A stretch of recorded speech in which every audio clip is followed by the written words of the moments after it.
Vale, pues empiezo. Bueno, pues buenas tardes a todos. Gracias por estar ahí conectados un día más a una de las charlas de MACNUG. Lo que siempre os digo al empezar las charlas de MACNUG, esto es una comunidad totalmente abierta, entonces cualquiera de los asistentes que estéis por ahí, que os apetezca algún día dar una charla, proponer cualquier tema, pues oye, podéis contactarnos a mí, Sergio Barriel o Carlos Landeras, que somos los que llevamos esta comunidad, y encantados de traer nuevos ponentes, organizar nuevas charlas y organizar nuevos temas. Hoy tenemos a un viejo conocido nuestro, no por la edad, que también, sino porque ya ha dado otras charlas con nosotros, que es Hugo Viarge y que está ahí desde casi el Pirineo, que en breve nos va a dar envidia. Y hoy nos va a hablar de ASP.NET y Kubernetes, una guía de supervivencia que estoy seguro que va a resolver muchas de las dudas que tenéis algunos por ahí. En cuanto a las dudas, tenemos el panel de cuestiones. Nosotros iremos parando a Hugo según vayamos viendo la charla para hacérselas nosotros y que os las conteste él mismo. Y sin más, Hugo, todo tuyo. Vale, pues empezamos, si os parece. Muy buenas tardes a todos. Bienvenidos a esta sesión. Y enhorabuena por haber decidido pasar un ratito, espero que agradable, con nosotros esta tarde. Un poco hablando con Luis de un poco que podría ser interesante desde el punto de vista de plantear y de proponer un poquito en la charla. Se me ocurrió esta charla de ASP.NET y Kubernetes un poco, pues bueno, aprovechando, si esta fuera una charla para una conferencia de estas internacionales, poner Kubernetes y microservicios sabéis que da siempre 10 puntos y seguro que tienes más posibilidades de que te cojan la charla, pero al final es un poco, o lo que me gustaría ver en la charla de hoy, es un poco esta agenda, ¿no? Vale, Kubernetes es un orquestador que lleva ya tiempo de moda y está empezando a ser utilizado por un montón de gente. Nosotros somos desarrolladores de .NET Core en estos momentos, de .NET en general, pero .NET Core en estos momentos. Y últimamente nos estamos enfrentando a la situación de desplegar nuestras aplicaciones en contenedores. Y además esos contenedores se van a desplegar en un orquestador, en este caso en Kubernetes. Entonces es un poco refrescar cuáles son las características que tiene Kubernetes desde el punto de vista de hosteo de aplicaciones, de despliegue de aplicaciones, cuáles son sus características principales y cómo nos podemos aprovechar de ellas cuando nosotros estemos desarrollando nuestras aplicaciones .NET. Porque ¿necesitamos hacer algo como desarrolladores para que nuestras aplicaciones se adapten a Kubernetes? Hombre, pues algunas cosas está bien conocer. Es importante conocer cuál es el comportamiento de Kubernetes porque en un momento dado hay determinados servicios, hay determinados middlewares que nos van a venir muy bien tener configurados para estar preparados para las diferentes configuraciones que nos podemos encontrar en un entorno como Kubernetes, ¿vale? Al final, un poco de lo que vamos a hablar en esta charla aplicaría a cualquier otro entorno que no fuera Kubernetes, que fuera con contenedores o sin contenedores, en un entorno en el que básicamente vamos a estar desplegando nuestras aplicaciones en alta disponibilidad y en un entorno en el que tenemos que prepararlas para la observabilidad, para que sistemas de monitorización externos sean capaces de obtener el estado de salud de nuestras aplicaciones y ser capaz de dirigir tráfico o reiniciarlas en un momento dado, ¿vale? En caso de que notifiquen un estado de salud que no sea el correcto. Y un poco lo que veis allí, al final la idea es hablar de elementos más relacionados con la alta disponibilidad, como puede ser la configuración de data protection o el uso de las cachés. Temas relacionados con la presencia de proxies antes de nuestras aplicaciones, es decir, cómo se van a enrutar las peticiones desde la IP pública o el host público, la IP pública por la que va a ser expuesta nuestra aplicación, que va a recibir una URL, una request que no tiene por qué coincidir con la request final que recibe nuestra aplicación dentro de la infraestructura. Hablaremos un poco de la importancia de los forwarder headers, de cuál es el esquema original de la petición, cómo podemos configurar los diferentes, el base path de nuestra petición para que nuestra aplicación genere enlaces correctamente independientemente de dónde esté hosteada a nivel de nuestro ingress controller. Veremos para qué son interesantes los health checks en un sistema como Kubernetes, que está pensado sobre todo para que sea autorrecuperable, ¿vale? El self-healing que llaman los ingleses, de tal forma que sea capaz de autorregularse y autorrecuperarse cuando detecta que tiene determinados estados que no son correctos. Y por último veremos un poquito temas de configuración, cómo conseguimos que una vez que nuestra aplicación está desplegada en contenedores, cómo conseguimos proporcionar a nuestras aplicaciones esa configuración que vamos a variar en función de los diferentes entornos, cómo podemos hacérsela llevar a nuestra aplicación y cómo se va a configurar, cómo se va a comportar nuestra aplicación en función de los diferentes elementos que tengamos disponibles. Al final hablaremos un poco también del concepto del Azure Active Directory Pod Identity, del concepto de identidades manejadas dentro de Azure, lo que nos permitirá añadir una característica adicional, reducir la gestión de secretos, reducir la gestión de configuraciones, que siempre va a ser para acceder a determinados recursos dentro de Azure, que siempre va a ser un elemento interesante. Y esto es todo, así que espero que os resulte interesante y, como decía Luis, en cualquier momento es muy difícil en estas charlas online en las que no veo más que una pantalla de ordenador y las diapositivas y las demos, no veo la cara de la gente, no veo las reacciones que tenéis, pero si en algún momento tenéis alguna duda o alguna pregunta, si podéis ir escribiéndola en el chat y bueno, pues me la harán llegar si las puedo contestar, ¿vale? Vale, quería empezar un poco el por qué Kubernetes. No quiero, ni soy un grandísimo experto en Kubernetes, ni vengo a venderos ninguna moto sobre Kubernetes, de qué es lo que hay que utilizar o no hay que utilizarlo, sino simplemente es una de las opciones que tenemos disponibles en estos momentos para desplegar nuestras aplicaciones, y tiene una serie de características que realmente hacen una plataforma de despliegue de aplicaciones, yo creo que bastante interesante, ¿vale?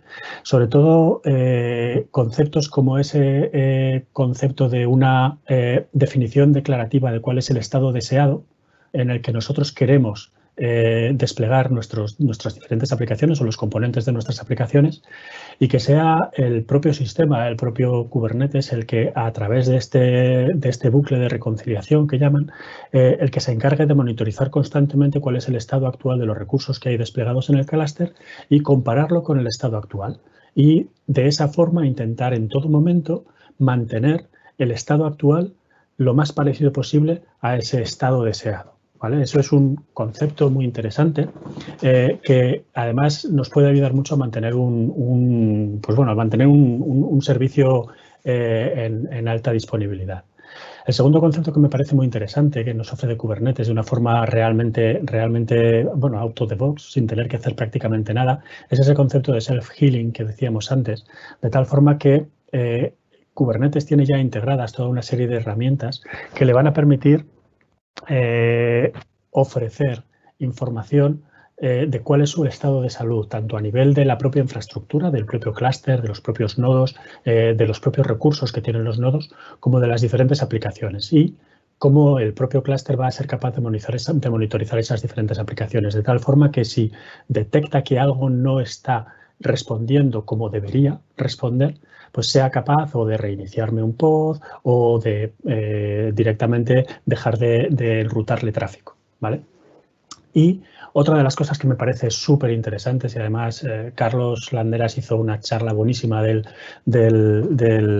patrón operator en la última .NET de Valencia, es ese modelo extensible que nos permite definir, al final Kubernetes tiene un modelo de objetos definido, un API relativamente estable que va evolucionando con las diferentes versiones, pero nos permite a nosotros definir objetos personalizados y además nos permite definir controladores o acciones o elementos que van a tener en cuenta todo ese modelo de objetos extensibles, y además acceder a todo ese modelo de objetos extensibles de la misma forma que si estuviéramos accediendo al modelo de objetos original de Kubernetes. Un poco, sin entrar en mucho detalle, estas me parecen un poco las características más interesantes de Kubernetes. Entiendo que todos tenéis una idea clara de lo que es Kubernetes en este momento y no vamos a entrar en mucho detalle.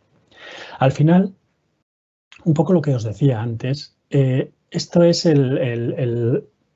más o menos el resumen general de a qué es a lo que nos tenemos que enfrentar cuando estamos desplegando nuestras aplicaciones dentro de un clúster de Kubernetes. Hay algunas cosas que las pongo con asterisco porque el siempre a veces no es siempre, pero bueno, hay una altísima probabilidad de, ¿vale? Al final, siempre estamos en un entorno de alta disponibilidad, ¿vale? Una de las características interesantes de Kubernetes es que yo puedo definir de un pod, al final, que es el que contiene un contenedor, o un pod puede contener más de uno, pero un contenedor que es el que define mi aplicación. Mi aplicación puede tener más de una instancia, más de una réplica en el argot, en la jerga de Kubernetes, ¿vale? Si tiene más de una réplica, evidentemente ya estamos en alta disponibilidad y por lo tanto tenemos que tener en cuenta una serie de características para que las diferentes instancias puedan compartir estado y puedan compartir determinada información. Y me diréis, vale, ¿y si solo tengo una réplica? ¿Sigo en alta disponibilidad o no sigo en alta disponibilidad?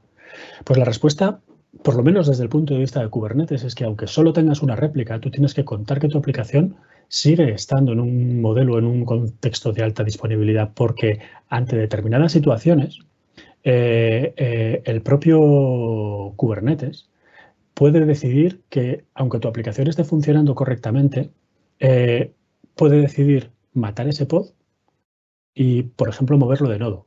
Con lo cual, vamos a tener una pequeña caída de servicio, pero seguiremos teniendo una única réplica, pero al haber matado, al haber perdido el estado que teníamos en la instancia anterior, si estábamos utilizando cualquier tipo de caché en memoria, si estábamos utilizando cualquier tipo de almacenamiento físico en el propio sistema de ficheros del contenedor Docker, lo perdemos.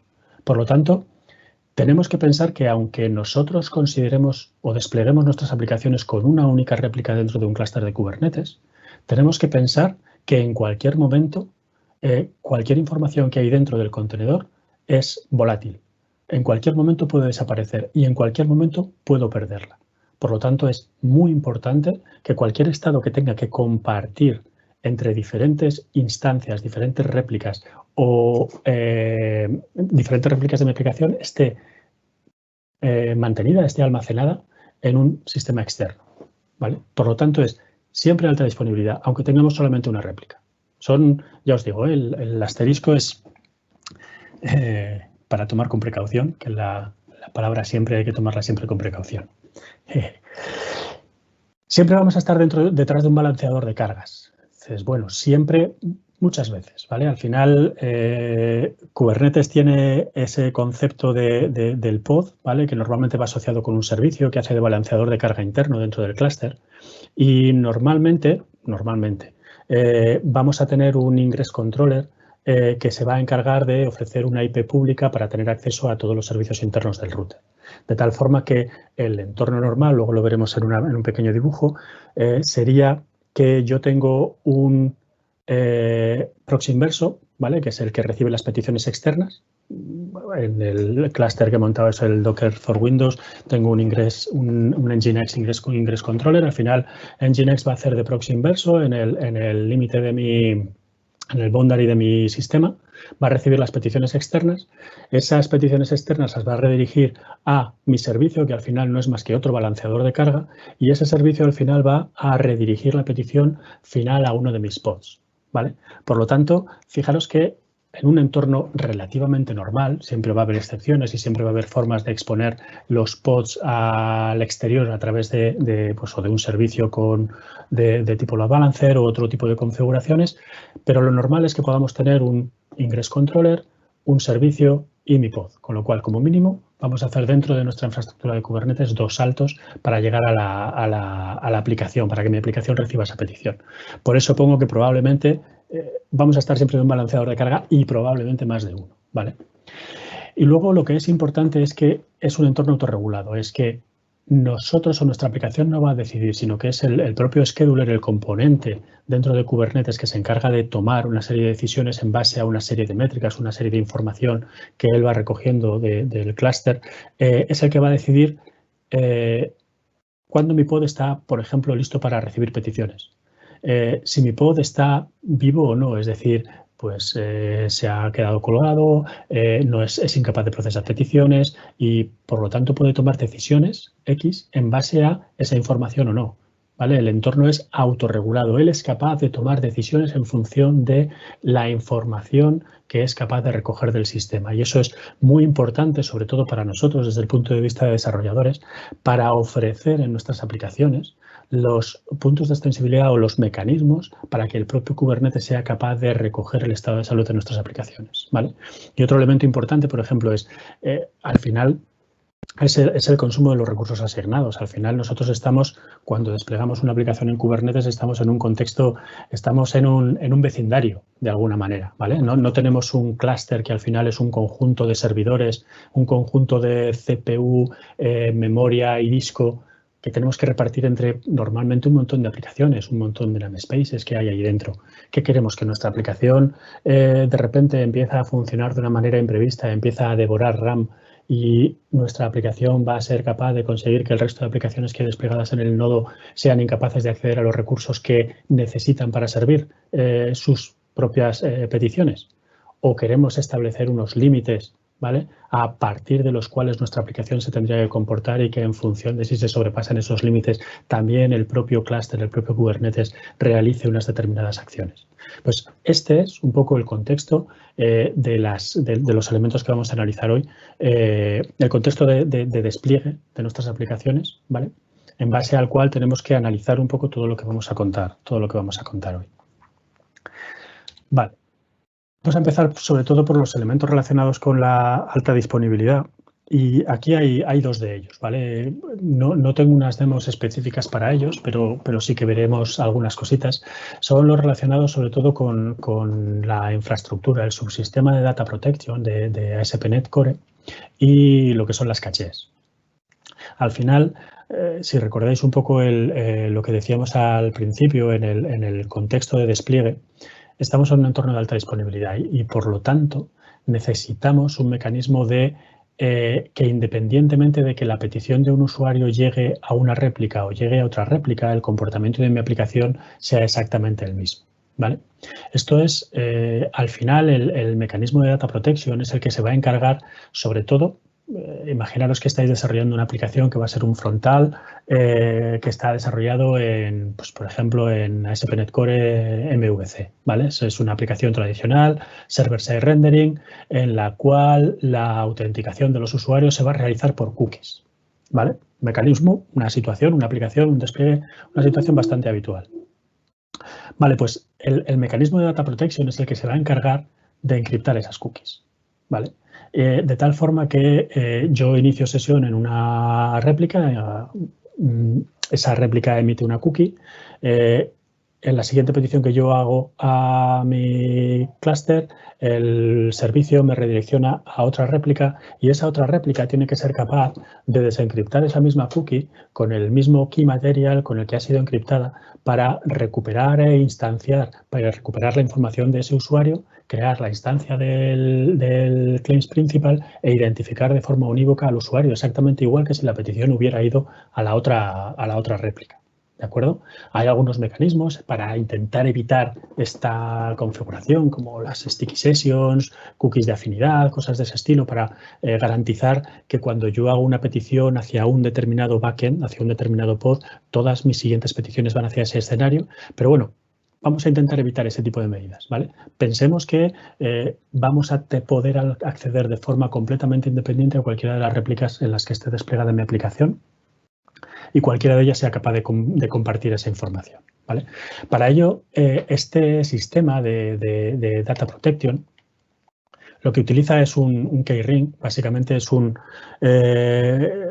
claves de encriptación en formato XML que van rotándose cada un cierto tiempo, ¿vale? Por defecto, cada 90 días.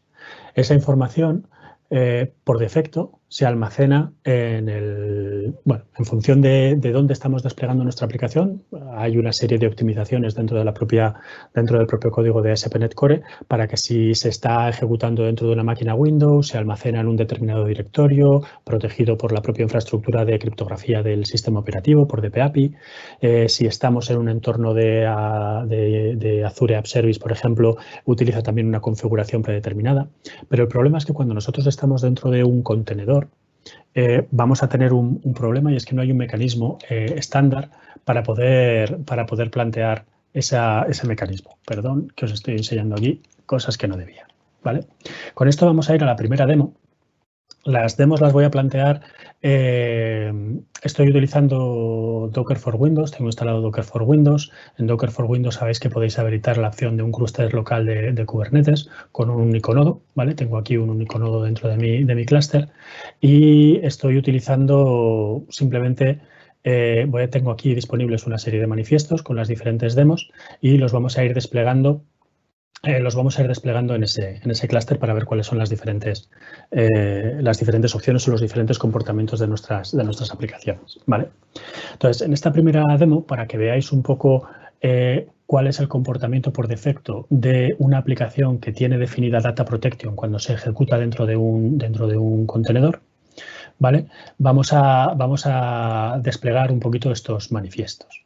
Una introducción breve, básicamente todos los manifiestos tienen un servicio, ¿vale? Es el kind service, que al final se va a exponer mediante un puerto, va a tener un selector de aplicación. Se compone de un deployment, ¿vale? Que va a tener un nombre, va a tener un match label que va a corresponderse con el selector que teníamos ahí arriba y en este caso, tiene un contenedor que es WebDemo V1, que es un contenedor de Docker que está en mi máquina física. Yo lo he generado con un Docker build desde la línea de comandos y es esta aplicación que tengo directamente aquí. Tengo un Dockerfile y con este Dockerfile soy capaz de generar un contenedor final, ¿vale? Que va a estar disponible dentro de mi propia máquina.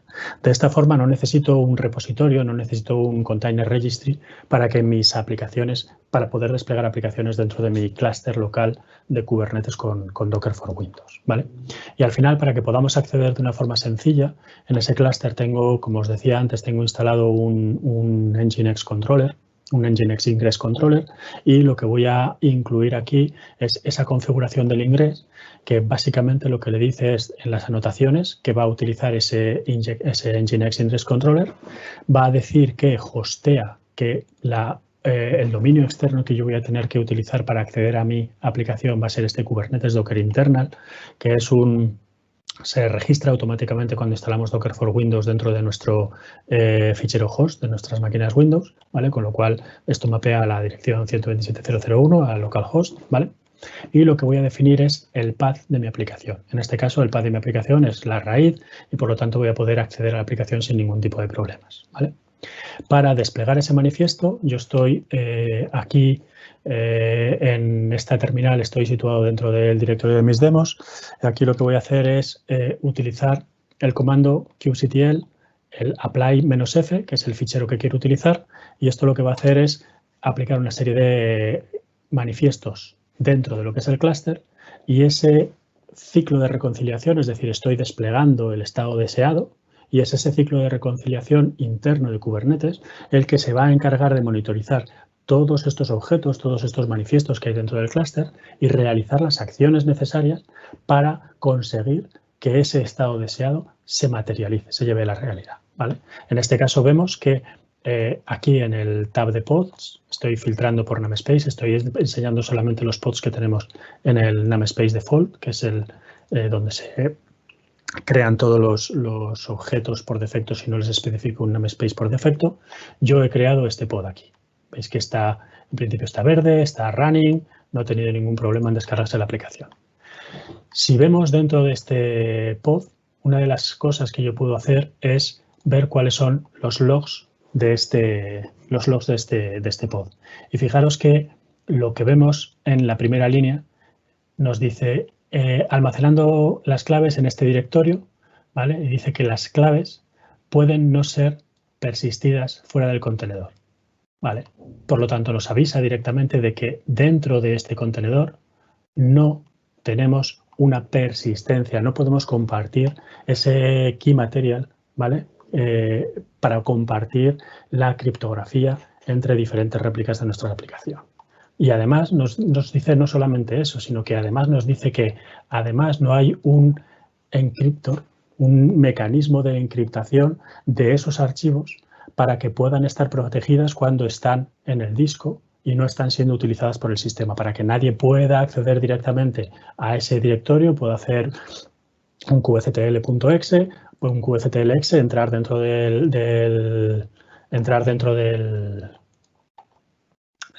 ese pod, ¿vale? Aquí estoy abriendo una terminal, directamente dentro de ese pod podría navegar al fichero, al directorio físico donde están esos archivos y podría obtenerlos directamente, ¿vale? Con lo cual pondría en riesgo en principio la encriptación de todo ese material sensible, ¿vale? Entonces, que veáis, este es el comportamiento por defecto. Por lo tanto, una de las cosas que vamos a tener que hacer dentro de nuestras aplicaciones, ¿vale? Será establecer cuando estemos en un contenedor, sobre todo cuando nos vayamos a hostear dentro de un clúster de Kubernetes y hayamos añadido algo como este mecanismo del data protection, tendremos que añadir algún sistema que nos permita almacenar ese keyring, ese material criptográfico en algún sistema externo, ¿vale? Hay diferentes paquetes de NuGet.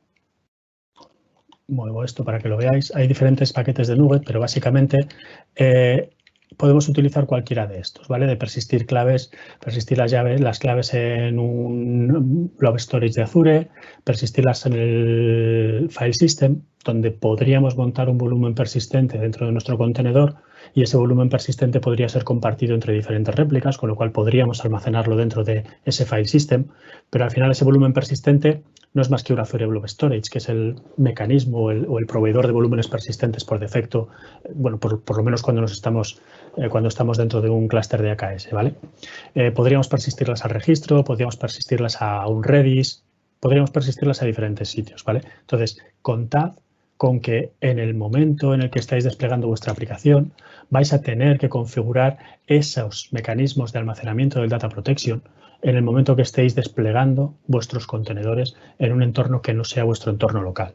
Con lo cual aquí probablemente podríamos añadir un código condicional de tal forma que si estoy ejecutándome en mi máquina local fuera de un contenedor, puedo hacer el add data protection y va a funcionar por defecto, porque como os decía, va a utilizar el mecanismo de encriptación dentro de mi máquina Windows y por lo tanto ese material va a estar protegido, pero que si estoy en un entorno que no es el entorno de desarrollo, añada un sistema de persistencia diferente, adicional, que yo pueda utilizar para persistir este material, ¿vale? Y además es importante proteger ese material. Normalmente, si estoy dentro de un sistema operativo como Windows, utiliza la propia criptografía definida o utilizada por el propio sistema operativo, pero puedo utilizar un sistema como unos certificados X509 para poder encriptar con clave simétrica un Public Key Infrastructure. Puedo utilizar un certificado X509 para proteger esa información mientras está almacenada o en la base de datos o en la caché de Redis o en el sistema de archivos. ¿De acuerdo? Vale. Esto por un lado. Por otro lado, el otro elemento importante que veíamos aquí es el relacionado con la caché. Al final, si mi aplicación está utilizando de alguna forma una caché, esa caché tiene que ser una caché distribuida. No puede ser una caché en memoria. Y aquí es muy importante diferenciar porque dentro de lo que es ASP.NET Core tenemos, dijéramos que dos abstracciones diferentes y además muy diferentes que se comportan de una forma muy distinta, que es la in-memory cache y la i-distributed cache. Al final la primera es una caché en memoria de toda la vida, ¿vale? Y como tal es una caché que no va a poder ser compartida entre diferentes réplicas de mi aplicación. Es decir, lo que esté cacheado estará cacheado en la réplica, en la memoria de la réplica que esté cacheando esta información. Mientras la caché distribuida, al final es un mecanismo externo, que puede ser cualquier sistema de caché, Redis, por ejemplo, que es uno de los más habituales que se está utilizando, de tal forma que varias réplicas simultáneamente pueden almacenar información dentro de esa caché distribuida, ¿vale? Al final, la diferencia fundamental es que una memoria en caché me va a ofrecer, y de hecho me ofrece en la propia abstracción una API muy rica para poder almacenar información y además me permite almacenar información en forma de objetos. Yo no me tengo que preocupar en absoluto de la serialización, pero en una caché distribuida sí, porque normalmente son llamadas fuera de proceso y en las llamadas fuera de proceso normalmente voy a tener que preocuparme del mecanismo de serialización que estoy utilizando para trabajar con mi API. Entonces, una de las cosas importantes es utilizar un mecanismo de serialización eficiente, ¿vale? Que sea rápido de serializar y deserializar y potencialmente que ocupe poco espacio, para que la latencia que añadimos cuando estamos utilizando una caché distribuida, la conectividad que tenemos que hacer y la cantidad de datos que transmitimos a través de la red entre el host, dijéramos, mi aplicación y el proceso o el host diferente que está hosteando esa caché distribuida sea el menor posible, ¿vale? Y en segundo lugar, establecer siempre un tiempo de expiración, ¿vale? Sabéis que históricamente en el mundo del desarrollo del software se dice que las dos cosas más difíciles es ponerle nombre a una clase e invalidar la caché. Pues es importante y la verdad es que es complicado establecer unos buenos mecanismos de invalidación de caché. Por eso es una muy buena práctica establecer siempre, cuando estamos utilizando una caché, sea en memoria o sea una caché distribuida, establecer siempre unos tiempos de expiración razonables de la información que estamos almacenando en la caché. En función de esos tiempos de expiración pueden ser absolutos o relativos en base a una determinada fecha, o sliding expiration, una expiración que se va alargando conforme nosotros vamos usando una determinada clave, de tal forma que potenciamos que las claves más usadas permanecen en memoria en esa caché distribuida, mientras que las claves menos usadas, ¿vale?, que son evidentemente las que menos importancia tienen para ser cacheadas, van desapareciendo de la caché y pueden ser consultadas del mecanismo de persistencia desde el que las estemos utilizando, ¿vale? Un poco para que veáis las diferentes APIs que tenemos desde el punto de vista de la caché, ¿vale? Tenemos estas dos abstracciones, ¿vale?, desde el punto de vista de ASP.NET Core. Una es la Memory Cache y Distributed Cache. La primera es una API realmente rica. Yo no tengo que preocuparme. Esto en este caso son strings, pero podrían ser objetos. Yo simplemente puedo dame las claves o créalas, ¿vale? Le doy la clave, le doy la factoría para que en caso de que no estén estos valores dentro de la caché, esta es la expresión, el delegado que va a insertar esos valores dentro de la caché, ¿vale? Ese factory method. Bueno, en la API es rica, no tengo que preocuparme de serialización en ningún momento. En cambio, cuando estoy trabajando con una caché distribuida, la cantidad de métodos, la cantidad del API que tengo es bastante más reducida y siempre voy a tener que, en este caso puedo utilizar strings, pero normalmente voy a trabajar con arrays de bytes o podría llegar a trabajar con arrays de bytes para que al final van a representar la información que voy a poder transmitir por la red de una forma sencilla de toda esa información que yo quiero mantener dentro de la caché, ¿vale? Entonces, use una o use otra, cualquiera de ellas tiene mecanismos para poder establecer expiraciones, ¿vale?, de una forma sencilla, ¿vale?, tanto en la in-memory cache, en este caso, como en la distributed cache, ¿vale? Por lo tanto, utilizar un mecanismo de serialización adecuado, en este caso yo estoy utilizando JSON, probablemente no sería el formato más adecuado, o sí, depende, ¿vale?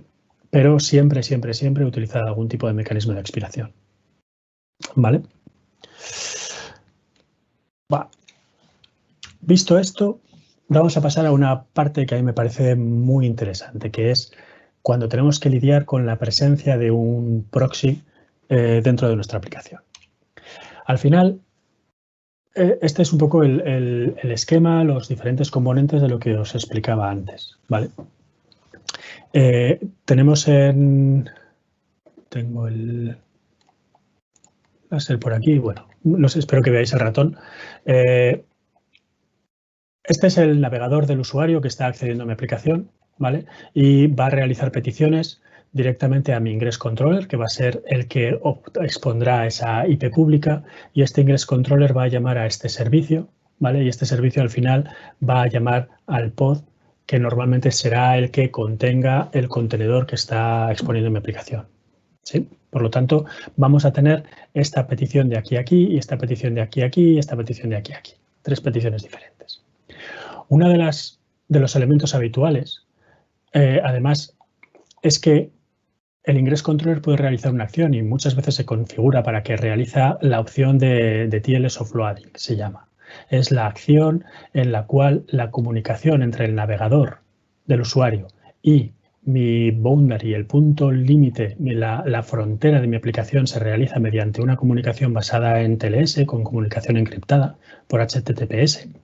mientras que la comunicación interna dentro del clúster se realiza por un esquema HTTP con comunicación no encriptada. Podemos estar de acuerdo o no, que es una buena práctica o no, ¿vale? Podemos utilizar otro tipo de mecanismos de autenticación interna dentro del servicio, pero bueno, al final esto es una práctica habitual dentro de la industria y por lo tanto tenemos que contemplarla. Esto nos genera problemas. ¿Cuáles son los problemas fundamentales que nos genera? El problema fundamental al que nos vamos a tener que enfrentar es cuando mi aplicación, que está expuesta dentro de este pod, tenga que generar URLs. URLs públicas, por ejemplo, en una página HTML que va a ser devuelta a través del Ingress Controller a este browser del usuario. Porque esa página, esas URLs, van a tener que funcionar.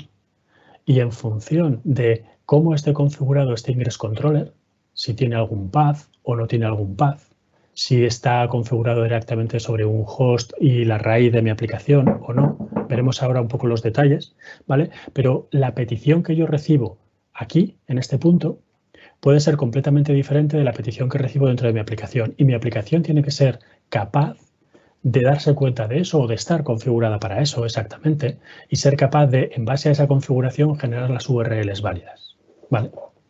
Pero no solamente en función de los paths, en función de si hay paths o no hay paths y dónde está expuesta mi aplicación al mundo exterior, sino en función del esquema que se utiliza.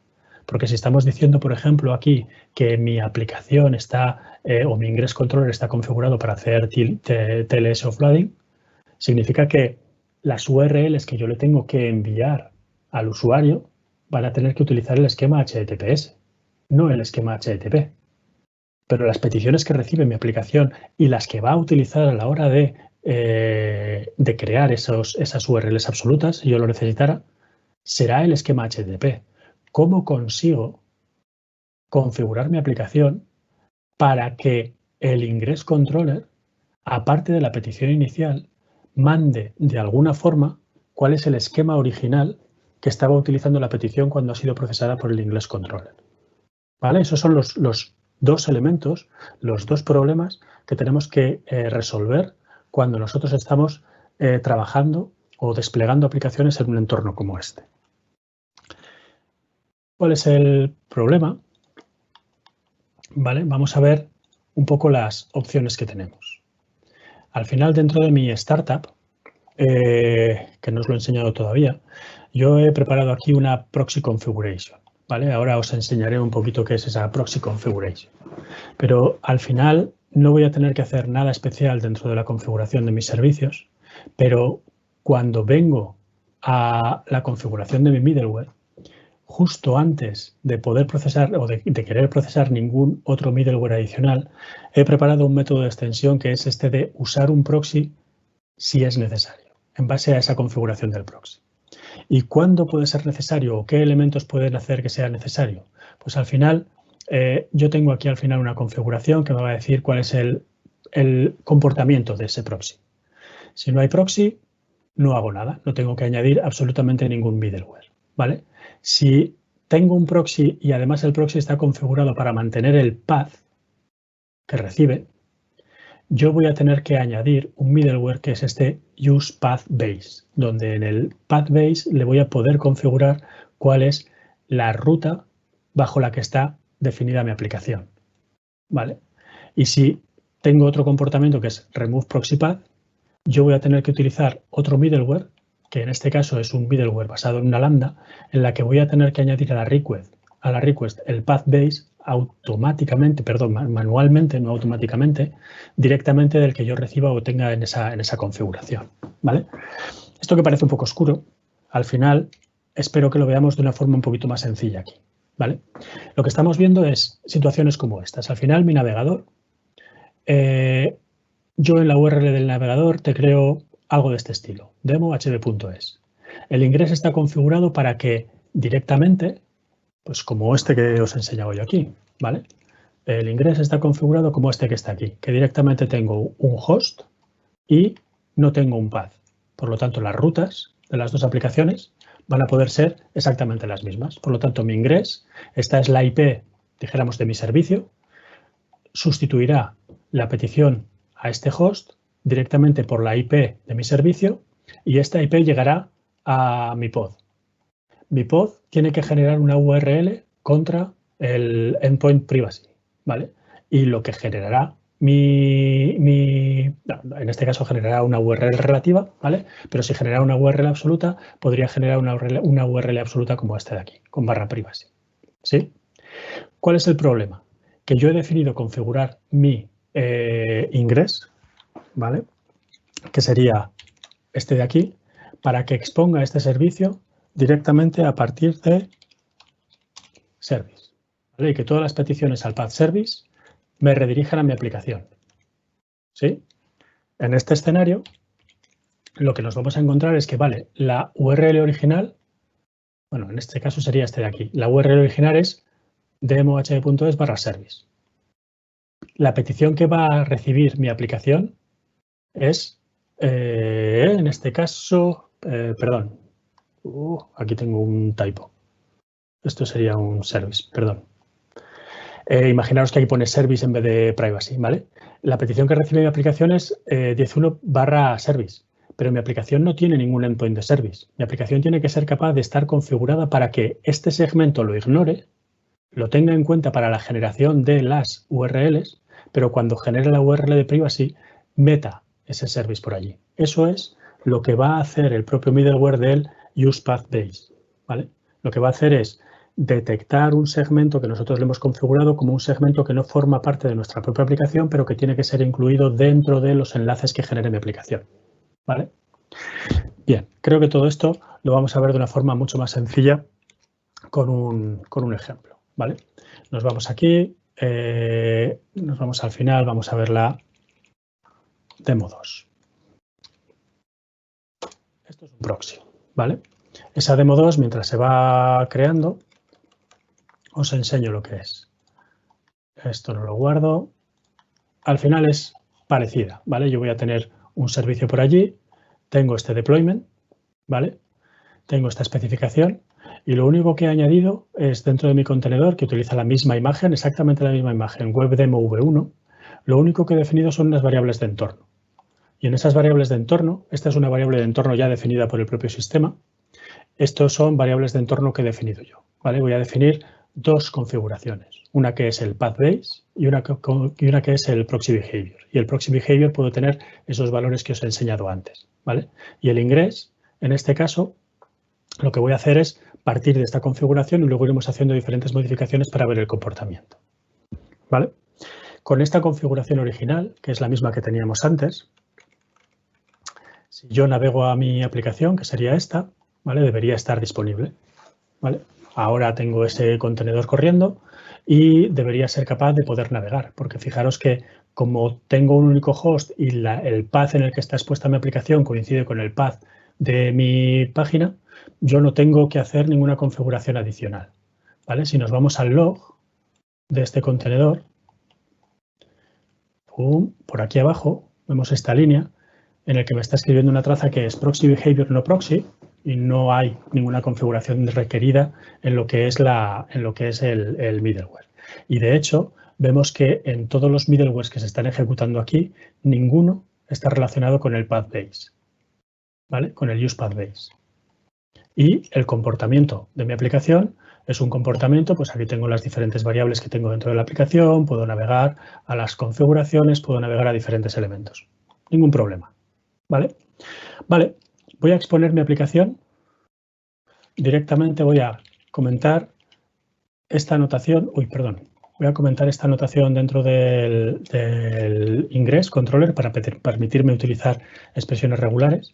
Y lo que voy a hacer es exponer mi aplicación dentro del endpoint web, donde aquí le estoy diciendo que puedo o no tener un slash y que cualquier cosa que tenga después me lo va a enrutar directamente allí, ¿vale? Guardo ese ingress y no cambio ninguna configuración, de mi aplicación, ¿vale? Voy a redesplegar esto para que se actualice el ingress, hago un apply. Se tendría que estar desplegando ya mi aplicación, he cambiado la configuración del ingress. Acordaros que ahora ya no estoy disponiendo mi aplicación aquí. Si yo refresco, tengo un 404 not found porque no hay nada escuchando aquí. Yo no tengo mi ingress controller escuchando nada en la raíz. Lo tengo escuchando en web, ¿vale? Pero si yo hago web, Ops, tengo un 404. Cuidado, es un 404, pero ya no es de Nginx. Es decir, es de mi aplicación. Es mi aplicación la que está recibiendo la petición, ¿vale? Más que nada porque el 404 del Nginx nos dice que es del Nginx. Es mi aplicación la que no es capaz de encontrar un endpoint que tenga el path web. Y me da un 404. Vale, mi aplicación está rota, no funciona. ¿Vale? ¿Cómo lo arreglo? Pues me voy a la configuración de mi aplicación y le digo, mira, tú estás expuesto en el path web y además, en vez de no proxy, estás configurado una configuración del proxy de tal forma que tienes que mantener esa configuración del proxy. Vale. Web, que se corresponde con esta parte de aquí abajo, y quiero que mantengas esa configuración del proxy. Vamos a desplegar esa configuración. No he tocado nada más, ¿eh? Está matando el pod anterior, está creando el pod nuevo. Vamos a darle un ratillo y simplemente con esa misma configuración y sin haber cambiado más que con esa misma URL y sin haber cambiado nada de la configuración, de repente mi aplicación vuelve a funcionar. Pero fijaros, si yo voy a variables, no sé si veis la URL abajo, me está generando la URL correcta. Está apuntando a /web/variables. Y si yo voy a health, por ahí debajo, en la parte de abajo, vais a ser capaces de ver de que se está generando automáticamente la URL correcta. Es decir, si voy a log del contenedor, porque lo veáis exactamente igual que antes, aquí la línea es proxy behavior, está configurado para maintain proxy path y además está usando el path-based middleware con el path web. Y si, vale, este es el anti-forgery validate, que ese no me interesa y lo que quiero es hacer una petición al home. Vale. Aquí tengo un error porque la lógica, bueno, aquí tengo un error. Aquí veríais, si hubiera hecho bien la configuración de la telemetría del Diagnostic Listener, veríais que realmente tenemos ese youth path-based middleware, pero solo estoy escuchando en la barra raíz y no estoy utilizando y ahora estoy recibiendo la barra web. ¿Vale? Veis que es muy sencillo. No tengo prácticamente nada que configurar dentro de mi aplicación para que funcione cuando la estoy exponiendo directamente allí. Pero yo podría hacer, y además es una cosa que se hace habitualmente, que dices, vale, yo quiero quitar la configuración, quiero hacer un rewrite directamente, una reescritura, para que todas las peticiones que le lleguen a /web a mi Nginx Ingress, me las redirija a quitándome el web a mi aplicación. ¿Vale? Bien, yo al final voy a estar expuesto dentro de la misma URL. El segmento va a ser exactamente el mismo. Lo que pasa es que aquí tengo que cambiar la configuración de mi aplicación para que sea capaz de entender que ahora el Ingress Controller va a cambiar, va a quitar ese path. En las peticiones que le llegan se lo va a quitar. Él no las tiene que tener en cuenta, pero va a tener que tener en cuenta que se está exponiendo dentro de la misma URL base. Si me vengo aquí, cierro esto, me vengo aquí y actualizo ese apply. Vale, ¿quién soy? Soy este de aquí. Si vemos los logs de esta configuración, el proxy behavior es el que hemos puesto ahora, remove proxy path, y estoy en esa web, exactamente igual. Y el comportamiento de mi aplicación debería ser exactamente el mismo. Vale, en este caso debería configurar exactamente igual. Aunque, ¿vale? Fijaros que aquí no hay ningún middleware que se esté ejecutando que sea el use base path, sino que tenemos este middleware de aquí, display class, que es lo que el Diagnostic Listener utiliza para encontrar o para definir el nombre de un middleware que utiliza una lambda expression, ¿vale? Una expresión lambda, que si os acordáis, ¿vale? Es la configuración que nosotros utilizábamos cuando estábamos en el remove proxy path, que es este middleware que tenemos de aquí, ¿vale? Simplemente y muy fácilmente os explico cómo tengo esta proxy configuration, que es una clase muy sencillita, que básicamente lo que tiene un constructor privado que acepta un proxy behavior, que es una enumeración de noproxy, maintain proxy path y remove proxy path, las mismas que teníamos antes, muy sencillita, y el path base. Y lo único que hace es establecer una serie de reglas aquí, ¿vale? Bueno, una serie de reglas para establecer un par de propiedades aquí, que lo que me especifican es cuál es el proxy behavior, si es el default path o no es el default path, y cuál es el current path base sin trailing slash, sin la barra final, ¿vale? Y en base a estas tres informaciones, cuando nosotros nos venimos a este método de extensión aquí, somos capaces de, en base a esa configuración, fijaros, ya no solo ser capaz de ofrecer el comportamiento exacto de mi aplicación, sino de ofrecer información de traza que puede ser muy interesante cuando yo estoy desplegando mi aplicación en producción. Le digo, mira, tengo configurado el no proxy y el path es isDefault, vale, comportamiento correcto.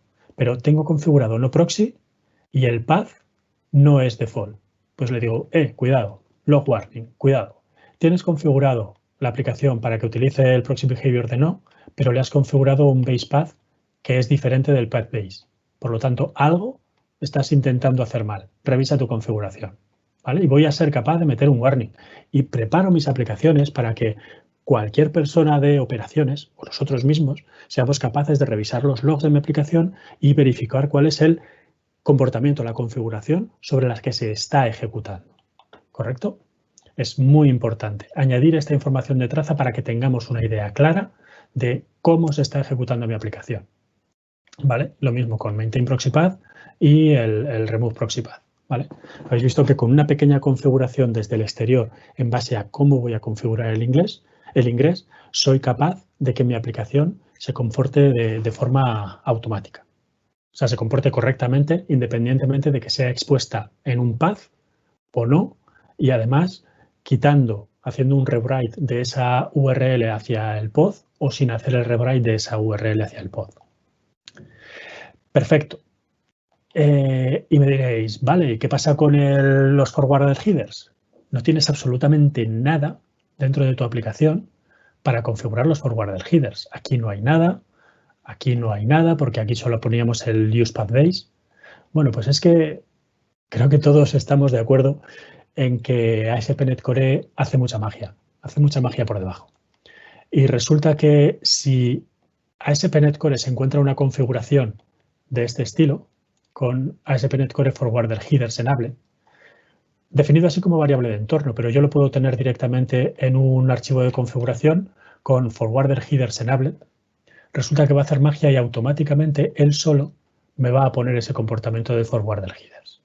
Y si sois incrédulos y no os lo creéis, solamente tenéis que venir yo tengo Reserper instalado aquí, y dentro de esta configuración del Configure Web Host Default, vamos a ser capaces de navegar a las fuentes, ¿vale? Y dentro de la Configure Web Host Default, por aquí abajo escondido, veis, cuidado, si es true una configuración de Forwarder Headers Enable, una comparación ordinal y sin tener en cuenta mayúsculas, minúsculas, lo que va a hacer es automáticamente hacerme una configuración por defecto del Forwarder Header Options y me va a añadir un Startup Filter. ¿Qué es un Startup Filter? Un Startup Filter es una clase que me va a permitir inyectar al vuelo un middleware, que es el middleware de Use Forwarder Headers, antes de que se ejecute el método configure que yo tengo definido dentro de mi startup. Por lo tanto, puedo inyectar de forma dinámica un middleware antes de que se ejecuten todos los demás. Y eso es lo que hace el framework en este caso. Estaréis de acuerdo conmigo que esto es mucha magia. Lo es, y estoy totalmente de acuerdo, pero es magia que nosotros como desarrolladores tenemos que conocer. ¿Vale? Es magia que nosotros como desarrolladores tenemos que conocer. Y yo estoy aquí hoy, entre otras cosas, para contaros las cosas que aprendo porque me parece que son importantes. Al final, lo que nos permite es tener una configuración relativamente sencilla de nuestra aplicación y mediante variables de entorno. Fijaros que la configuración que yo tengo aquí es muy sencillita y solamente mediante variables de entorno ser capaz de configurar el comportamiento de los forwarder headers. Vale. Seguimos. Espero que haya quedado más o menos claro este tema. Bueno, cuando lo hacemos con host tenemos que configurar los DNS, cuando lo hacemos con path lo que tenemos que lidiar es con las URLs de generación de nuestra aplicación. Vale, mi aplicación tiene que configurar el middleware de HTTPS Redirection, mi aplicación tiene que utilizar el middleware de HSTS. El middleware de HSTS lo que hace es que si mi aplicación recibe una petición HTTPS válida, emite una cabecera de vuelta para que el navegador, que además va a ser una cabecera que el navegador va a cachear, para decirle al navegador que aunque el usuario teclee la misma URL con el esquema HTTP, el propio browser sea el encargado de hacer esa petición utilizando el esquema HTTPS, ¿vale? Eso es lo que hace básicamente el HSTS. Y en cualquier caso, para la primera petición HTTP que recibiera mi aplicación, utilizaría ese middleware de HTTPS Redirection que también está incluido por defecto en las plantillas, ¿vale? Pensad que estos dos elementos están incluidos en las plantillas porque las plantillas no saben dónde vamos a desplegar nuestra aplicación. Pero que si el contexto de despliegue de nuestra aplicación es como el que veíamos antes y estamos desplegados dentro de un clúster de Kubernetes donde vamos a tener un ingress controller que hace la función de TLS offloading, la redirección y la responsabilidad de emitir esa cabecera HSTS ya no es de nuestra aplicación, es del ingress controller. Por lo tanto, mi aplicación ya no debería incluir esos middlewares. Por lo tanto, es importante que nosotros sepamos, como desarrolladores, sepamos esas configuraciones del entorno de producción o del entorno de los diferentes entornos donde van a poder desplegarse nuestras aplicaciones para que podamos configurar este tipo de código dentro de nuestra aplicación. En mi caso, por ejemplo, si estuviéramos en un escenario como ese, yo quitaría esos middlewares. Al final es middleware que no va a hacer ninguna función y es código que se ejecuta, aunque sea mínimo, es código que se ejecuta. Si lo puedo quitar, si no me va a servir para nada, prefiero quitarlo de mi aplicación. Al final es código muerto, si no se va a utilizar. Vale. Estados y recursos, ¿vale? Aquí lo que vamos a ver es características específicas dentro del propio Kubernetes relacionadas con qué mecanismos puede utilizar Kubernetes para definir cuál es el estado de salud de mis aplicaciones, ¿vale? En este caso, dejadme que haga un delete de todo esto para dejar el estado perfecto y preparado para la siguiente demo. Ups, no quería hacer eso. Se me ha ido el dedo. Vale, y aquí lo que quiero es la demo 3, ¿vale? Que es Ready and Live. Voy a desplegar ese ejemplo. Vale, ¿qué es lo que tenemos allí? Cierro el ejemplo 2, me voy al ejemplo 3.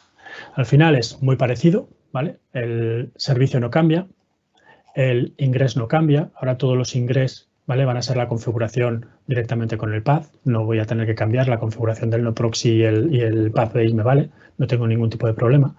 Pero aquí, fijaros, se ha añadido una configuración interesante. Es esta configuración que tenemos aquí, que son el Readiness Proof y el Liveness Proof.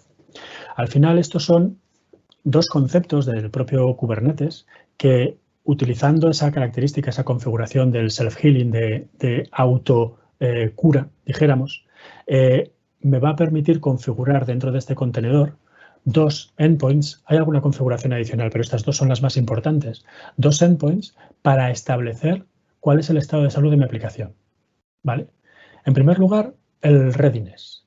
Readiness, que va a hacer una petición a este health check de aquí, le va a decir a Kubernetes cuando Kubernetes es capaz de enrutar tráfico a este pod. Es decir, el pod puede estar en estado running, puede estar perfectamente running sin problemas, pero puede no estar preparado para recibir peticiones y, por lo tanto, mientras el Readiness Proof no devuelva success, ¿vale? No devuelva un estado correcto, un estado OK, el servicio no va a enrutar tráfico, el tráfico que reciba desde el ingress no va a enrutarlo directamente a esta réplica de este controlador. Y cuando Readiness Proof devuelva false un número determinado de veces, un failure threshold que tenemos aquí definido, cuando reciba un false durante más de 3 veces durante un periodo de 5 segundos, por lo tanto, si está 15 segundos donde se han hecho 3 peticiones y esas 3 peticiones devuelven false, o sea, devuelven un error dentro de un un status code que no sea en el rango del 200 al 300, lo que va a hacer Kubernetes es eliminar otra vez a ese pod del balanceador de carga del servicio y ese pod volverá a no recibir peticiones. ¿Correcto? Por otro lado, el liveness proof cumple la función de cuando mi aplicación está viva, precisamente por ese nombre.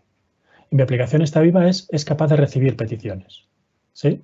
Porque en este caso, la aplicación Kubernetes no va a hacer nada con el pod va a seguir en estado running y simplemente es el servicio el que no le va a enviar peticiones. Pero en este caso, en caso de que se cumpla este failure threshold durante todo este periodo, si hay más de 15 segundos que este pod no está manifestando un estado válido, Kubernetes lo va a matar, lo va a reiniciar. Va a reiniciar el pod entendiendo que el pod está en un estado inconsistente y que reiniciándolo probablemente volverá a un estado saludable, ¿vale? Por lo tanto, tenemos la posibilidad de que, aprovechando las características del autohealing de Kubernetes, tenemos la posibilidad de configurarlo de tal forma que si hay mi aplicación, por lo que sea, pues porque se ha quedado colgada, se ha quedado X, ¿vale? No es capaz de recibir peticiones, automáticamente Kubernetes la recicle y la reinicie. Sin hacer nada más, sin hacer nada de forma manual, todo de forma automática, ¿vale? Y además sin ningún tipo de configuración adicional más que la definición de estos readiness proof. Yo lo que he hecho es, en el ejemplo que tengo aquí, todo eso lo he configurado utilizando las características de los health checks que vienen por aquí, que son estos de aquí. Al final lo que he definido son dos checks diferentes. He creado aquí un configurable health check porque quiero ser capaz de combinar cuál es el estado, ¿vale? Ahora veremos la demo. Y lo que he hecho es dentro del startup, lo que he hecho es mapear esos health checks que tengo allí a unas rutas específicas y estoy añadiendo los checks que cumplen una serie de tags, que cumplen la condición de coincidir con una serie de tags. Pues todos los que estén con el liveness me los vas a meter aquí, sea 1 o sea n. Y todos los que estén en el readiness me los vas a meter aquí, sea 1 o sea n. ¿Vale? ¿Cuál es el resultado de esto? Esto debería estar corriendo, vale, porque ahora no estoy bajo web, vale, debería estar aquí. Perfecto, tengo mi aplicación funcionando otra vez. Vale, tengo mi aplicación, ¿vale? Y en este caso, mi aplicación está ready y mi aplicación está libre, ¿vale? Está viva. Vale, voy a marcarla como que no está viva. Mi aplicación ya no está viva aquí y quiero ver qué es lo que pasa aquí, dentro de mi contenedor. Hemos dicho que aproximadamente tenemos configurado, habéis visto la configuración, que las peticiones se realizan cada 5 segundos. Por lo tanto, pasados aproximadamente 15 segundos, aquí me está diciendo que el liveness proof no ha respondido 3 veces de forma correcta en esos 15 segundos y directamente fijaros que el restart se ha incrementado en 1. Si me voy a mi aplicación y hago un refresh, de repente mi aplicación ya está viva otra vez, porque ese reinicio del pod ha sido capaz de devolver mi aplicación a un estado saludable y sin que yo haya tenido que hacer absolutamente nada. Puedo volver a establecerla en un estado no saludable y veremos como aquí otra vez somos capaces de ver que volvemos a tener ese triangulito naranja aquí, el contenedor se pone en estado naranja después de un determinado periodo y que Kubernetes vuelve a reiniciar ese contenedor. ¿Vale? Lo vemos allí, está con restart a 2. ¿Vale? Y si vuelvo a mi aplicación, otra vez ha conseguido su estado válido. Perfecto. Simplemente haciendo una configuración dentro del spec del contenedor del pod dentro de mi deployment, soy capaz de que mi aplicación se autorrecupere de un estado fallido. Perfecto. ¿Qué pasa con el ready? Vale, pues el comportamiento va a ser parecido, ¿vale? El problema aquí es que nos vamos a encontrar en una situación un poquito diferente. ¿Os acordáis que os he dicho que el readiness proof lo que va a hacer es definir que mi servicio no enrute tráfico? Por lo tanto, si os fijáis, el contenedor sigue running, ¿vale? Nadie ha hecho nada con ese contenedor, el número de restart sigue con 2. Aquí en el triangulito me está diciendo que el readiness proof ha fallado, ¿vale? Y al final, si yo me voy a mi aplicación, ¿qué va a pasar si refresco? Pues lo que va a fallar es que voy a tener un 503, porque el servicio no está disponible. Es decir, Nginx ha sido capaz de enrutar la petición hasta el servicio, pero como solamente tengo una réplica del pod, el servicio se ha quedado sin pods a los que enrutar la petición final y por lo tanto tengo un 503. No hay nadie que sea capaz de procesar esa petición. Por lo tanto, tengo una caída de servicio. ¿Vale? ¿Por qué digo esto? No hay, aquí, por lo menos en el ejemplo este que tengo aquí, no hay más forma de rehacernos de esta situación que eliminando ese pod. Como ese pod está controlando por una réplica set, que es la que gestiona el propio deployment, se vuelve a crear de forma automática ese pod y al crearse de forma automática, pues otra vez ya tengo mi aplicación funcionando. Pero habéis visto que es importante porque el hecho de que Kubernetes, el servicio, deje de enrutar tráfico, me coloca en una situación como mínimo incómoda, ¿vale? Mi pod sigue corriendo, pero yo no sirvo tráfico. Podría encontrarme una situación en la que ninguno de mis pods, si todos devuelven un readiness check a false, todos estuvieran desvinculados del servicio y por lo tanto mi aplicación tuviera pods corriendo, pero estuvieran desvinculados del servicio y el servicio fuera incapaz de enrutar el tráfico, ¿vale? Por eso es importante que tengamos en cuenta qué es o qué incluimos dentro de las dependencias que vamos a verificar dentro de los readiness proof y dentro de los liveness proof, dentro del liveness proof, ¿vale? Si esas dependencias son dependencias externas que ante una situación en la que mi aplicación no responde, reiniciar el pod tiene efecto, tiene sentido incluirlas. Pero si un reinicio del pod no va a producir un efecto de restauración de la salud, dijéramos, dentro de mi sistema, no tiene sentido incluir esas dependencias dentro del liveness proof. ¿Esas dependencias qué son? Pues, por ejemplo, una dependencia de una base de datos, una dependencia de una cache Redis, una dependencia de... Es decir, si la base de datos está caída, que Kubernetes reinicie el pod le va a hacer que mi aplicación vuelva a la vida. No lo va a hacer. Lo que tendría que implementar es en la lógica de mi aplicación algún mecanismo de fallback para informar al usuario de que la base de datos está caída, pero no incluir un check a la base de datos en el liveness proof, porque eso va a hacer que cuando la base de datos esté caída, Kubernetes constantemente esté reiniciando mi contenedor. Y eso es recursos, tiempo disponible. De la misma forma que si hago ese tipo de checks dentro del readiness, es decir, hago un check en el readiness a la base de datos y la base de datos está caída, ¿vale? El servicio va a dejar de enviar tráfico a esa instancia, a todas las instancias de mis réplicas, porque todas trabajarán con la misma base de datos, todas las réplicas de mi aplicación, y no tendré ninguna dando servicio. De repente tendré 503. Pues probablemente me interese hacer lo mismo, me interese configurar mi aplicación con algún tipo de circuit breaker o con algún tipo de información que, manteniendo la aplicación viva, me informe de que es incapaz de recibir peticiones y me lleve a una página de error genérica en la que yo informe al usuario de que mi aplicación no se puede usar en este momento, pero que no la deje sin servicio. ¿Me explico? Al final la idea es que si quiero tener ese tipo de checks, probablemente puedo tener un endpoint adicional donde revise todas esas dependencias y tenga un indicador, un cuadro de mandos, Carlos está aquí y sabe bien de lo que hablo, donde tenga una información clara de cuáles son todas las dependencias de mis servicios, ¿vale? Pero cuidado con lo que incluimos dentro de los readiness proof y dentro de los liveness proof, ¿vale? Next. Hugo. Dime. Así para dejarte que recuperes un poco la saliva. Gracias. Están por aquí diciendo que la charla está súper interesante y que si vas a poder poner a disposición, entiendo que para practicar pues los YAMLs y todo el contenido de lo que estás haciendo. Sí, por supuesto, sin ningún tipo de problema. Vale, supongo, bueno, lo pondrás en GitHub, ¿no? Sí, imagino que lo colgaré en GitHub, lo moveremos un poquito por Twitter, veremos un poco. Darme un poquito de tiempo, dejarme descansar este fin de semana que me tengo que ir de puente. Es broma, ¿eh?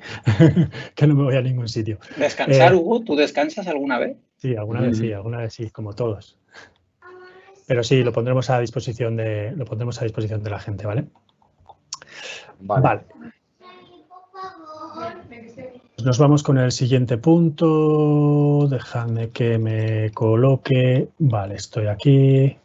Me voy al 3, borro todo lo que tenía por aquí. Vale. Me voy al 4 y os explico lo que hacemos. Uy, no quería hacer eso. Vale.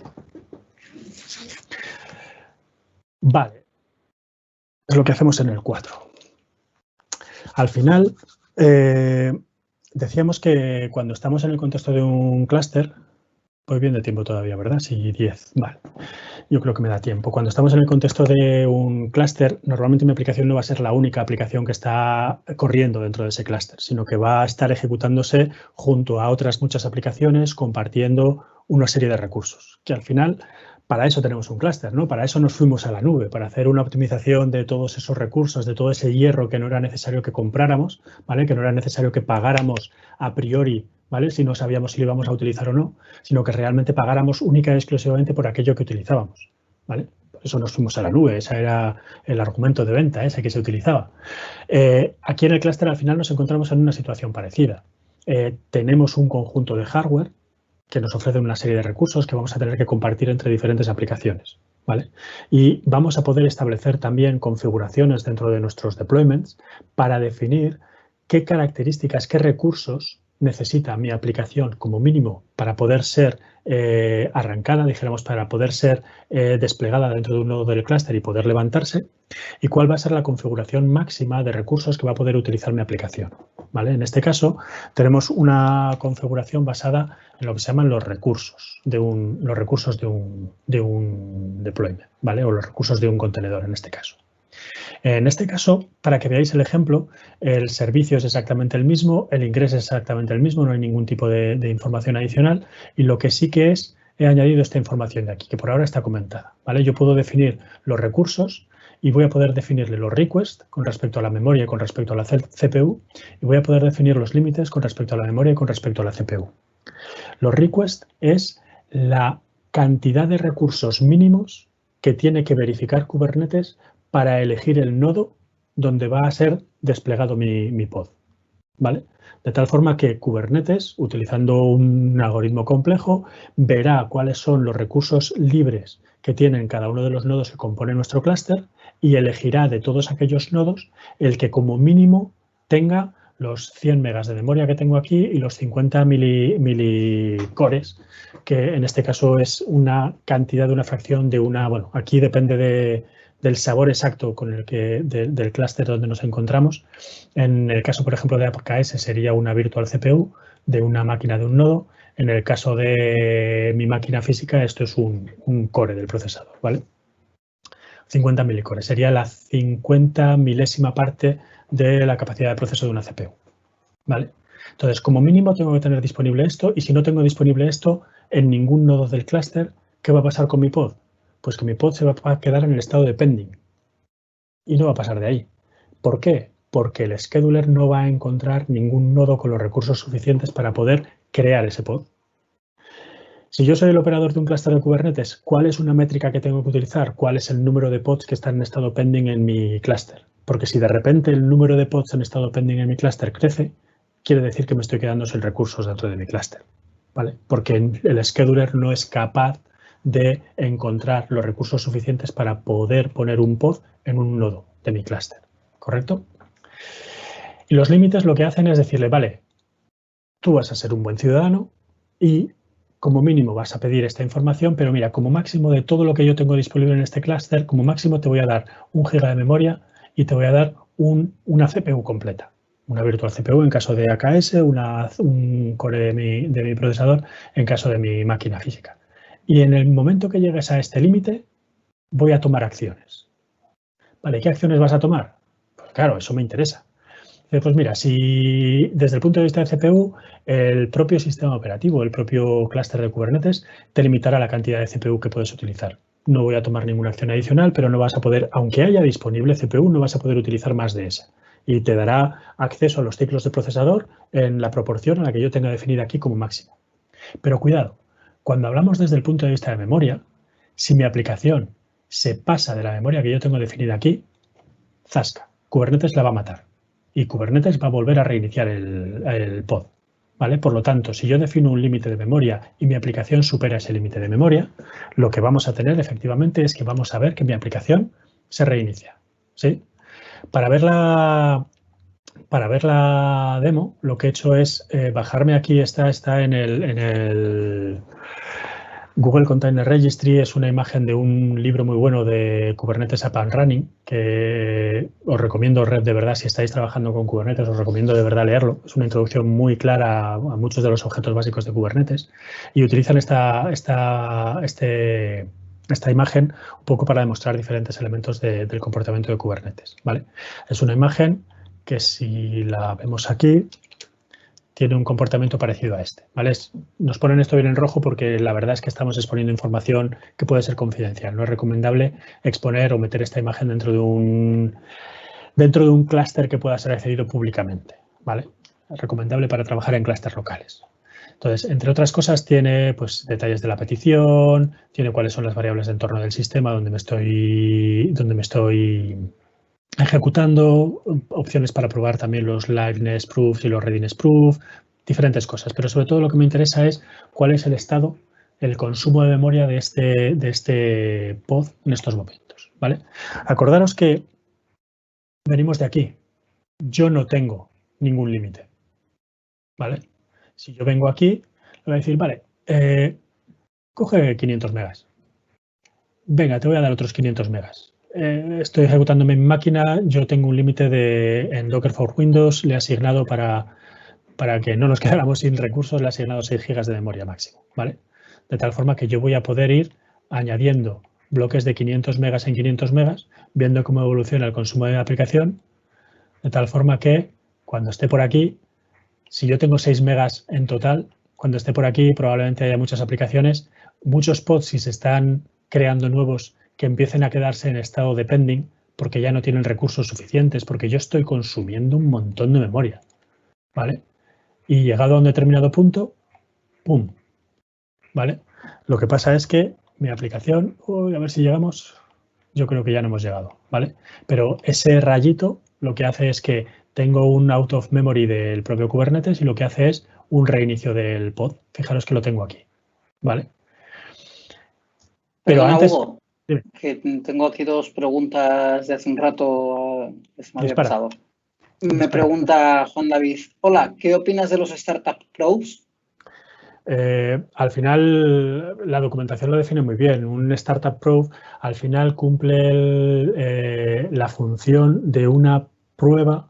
Es decir, yo tengo una aplicación que tarda mucho en arrancar, ¿vale? Entonces, podría llegar a entrar a un ciclo, a unas condiciones de carrera, si estuviera verificando el readiness proof directamente allí, aunque definiera un tiempo de pausa suficientemente largo, podría entrar en un bucle de tal forma que mi pod estuviera constantemente levantándose, muriéndose, levantándose, muriéndose, levantándose, muriéndose. Entonces, para eso tenemos los startup proofs, que lo que nos permiten es definir un proof que hasta que no devuelve un estado correcto, no empieza a ejecutar el readiness y el leadness, de tal forma que me permite señalar el momento después de una aplicación en la que tenga un tiempo de arranque muy lento, necesite un tiempo de carga bastante largo, para señalar un momento a partir del cual va a empezar a recibir peticiones de leadness y de readiness. Si tenéis ese tipo de peticiones, ese tipo de aplicaciones, es una prueba perfecta para poderlas utilizar. ¿Alguna más? No, porque lo que comenta precisamente es que según la documentación es para Legacy and Applications, pero a veces se interesa para esperar la carga de información de una base de datos y demás. Eso es. Ese es el caso de uso, en principio, para el que se utiliza.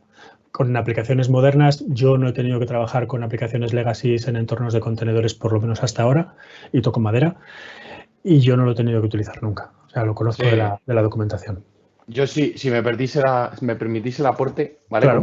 Como muy bien ha explicado Hugo, ¿vale? Es muy importante configurar bien los liveness y los readiness proofs porque se pueden convertir en nuestros peores enemigos, ¿vale? Imaginaros que un readiness proof, por lo que sea una dependencia, no ha dado tiempo para que esté disponible, ¿vale? Va a sacarnos, pues eso, la réplica de tráfico. Lo mismo puede pasar con el reinicio de los pods.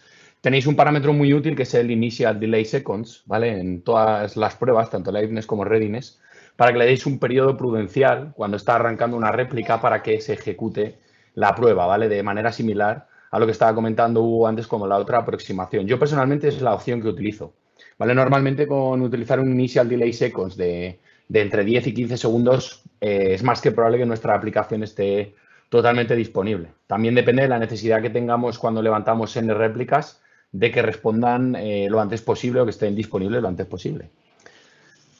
Eso es. Grande. Carlos, como siempre. Vale, seguimos, ¿vale? Os estaba enseñando aquí que teníamos precisamente estos parámetros de los que hablaba Carlos, ¿vale?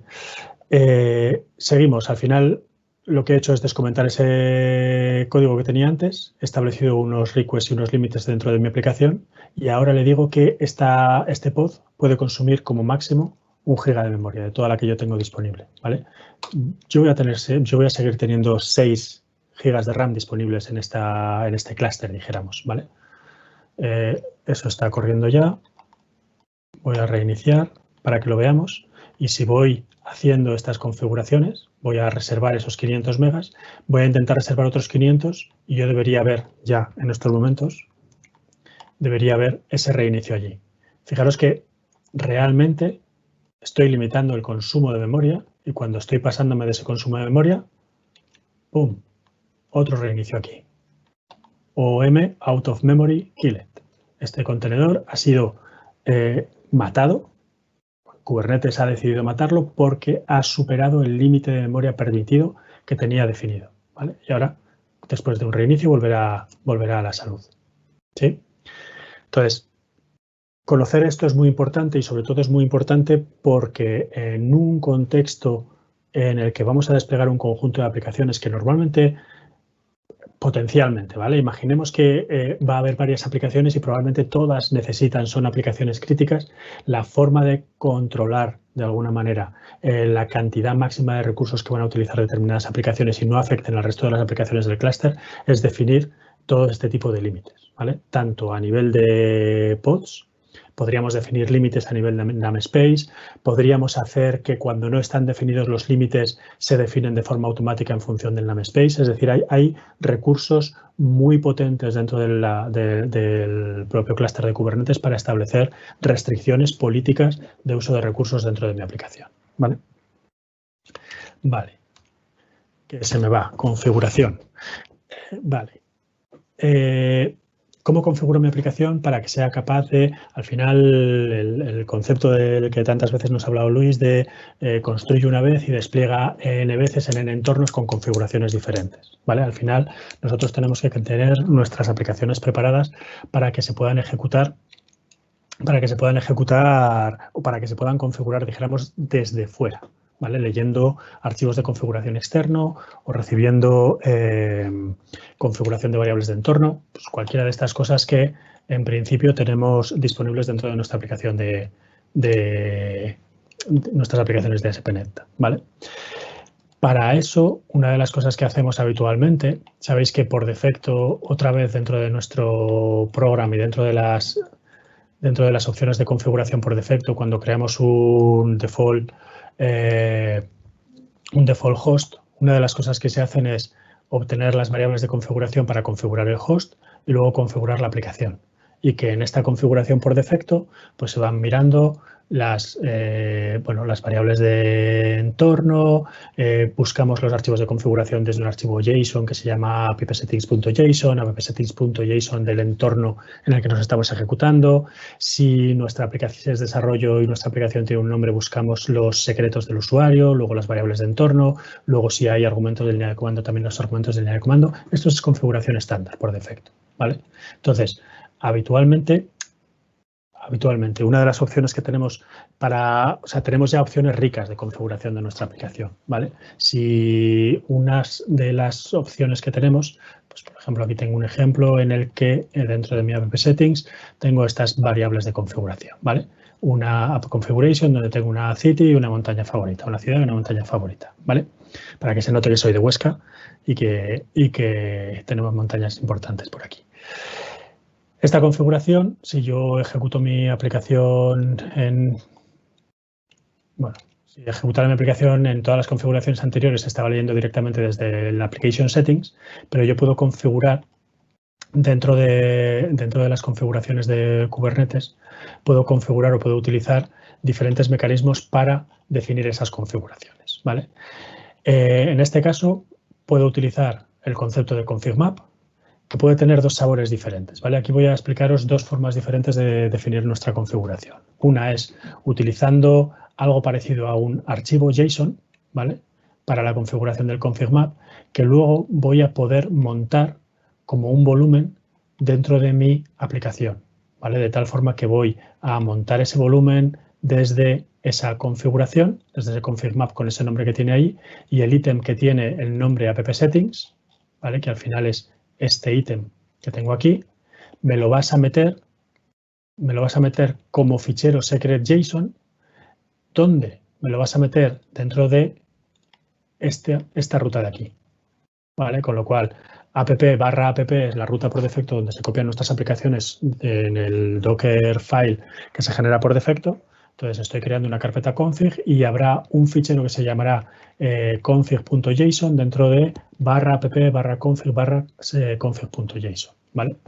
Pues bueno, si estoy montando mis configuraciones así, yo puedo tener configurada mi aplicación para que en el program añada una configuración adicional para que busque esas rutas específicas, le diga que son opcionales y que haga un reload on change, es decir, que cada vez que cambien sea capaz de actualizar la configuración de mi aplicación en caliente, ¿vale? Esta es una estrategia y es una estrategia válida. Es una estrategia que en cualquier caso necesita una configuración adicional dentro de mi aplicación, ¿vale? La otra opción para poder definir los secretos o para poder definir las configuraciones de mi aplicación es utilizando algo parecido a esto. De tal forma que yo, ese config map ya no es un fichero, sino que establezco un sistema parecido a lo que son las claves que puedo recibir de ese archivo de configuración, las claves que tenía en ese archivo de configuración. Sabéis que las claves son únicas, ¿vale? Aunque yo tengo una estructura compleja dentro del JSON, las claves son únicas donde toda esa estructura de árbol compleja que puedo tener definida dentro del JSON se va componiendo con los nombres de las diferentes claves separados por 2 puntos. Cuando esa configuración viene de variables de entorno, utiliza //. Cuando la configuración viene, por ejemplo, de Azure Key Vault, utiliza --, ¿vale? Es todo muy intuitivo y muy fácil de seguir, si no lo conoces. Entonces, yo puedo definir este config map de esta forma, ¿vale? Ya no es como este otro que tenía en el que definía más o menos la estructura parecida a la que yo tenía antes, y lo que puedo definir es ahora que las variables de entorno las puedo cargar de un archivo de config map o un archivo de secretos, ¿vale? Entonces, por ejemplo, vamos a cargar el 5.1 para que veamos el ejemplo. Vamos a hacer de la 4, vamos a hacer el delete. Vale, y vamos a hacer el apply de la 5. Vale, esto, fijaros que ha desplegado, aparte de todo lo que teníamos antes, tengo un secreto y tengo un config map. No lo he dicho, pero la idea es que en el config map pueden ir todas las configuraciones que no requieran, dijéramos, de ningún tipo de confidencialidad, y en el secreto deberían ir todas aquellas que sí que requieran una cierta confidencialidad. Cuidado con la confidencialidad, que ahora lo comentaremos, ¿vale? Tengo esa aplicación aquí y si me voy a esa opción de configuración, ¿vale? Veis que en este caso tengo la ciudad que es Huesca, que viene desde un secreto, o el Balaitus, que viene desde un config map, ¿vale? Y realmente, para que os creáis que eso es así y que eso está funcionando correctamente, yo voy a dejar de montar estos volúmenes, ¿vale? Voy a guardar la configuración de ese manifiesto. Voy a hacer una play otra vez. Se está actualizando el pod y lo que debería ver es que en este caso las aplicaciones, los parámetros están cargados desde el application settings.json, ¿vale? Por lo tanto, entendemos que la configuración se ha aplicado correctamente. Y de hecho, control-K, control-U, otra de las opciones que podríamos hacer es volvemos a venir a aplicar esa configuración. Deberíamos, una vez más, ver que ha cambiado, ¿vale? Y deberíamos ser capaces de, si estamos dentro de este contenedor, si abrimos una consola contra ese contenedor, ¿vale? Estamos en app, si hacemos un cd config y hacemos un ls, deberíamos ver un archivo que es config.json. Y si hacemos un cat de ese config.json, deberíamos ver qué es la configuración que nosotros hemos definido allí, ¿vale? Es la que venía dentro del config map, con lo cual ha sido capaz de montar ese archivo directamente dentro del sistema de archivos del propio contenedor, ¿vale? Para obtener los secretos. Por otro lado, si hiciéramos la carga, ¿vale? Si hiciéramos la carga del 2, que sería este de aquí. Ups, aquí hemos tenido algún problema. ¿Qué nos dice? Ah, que es vale.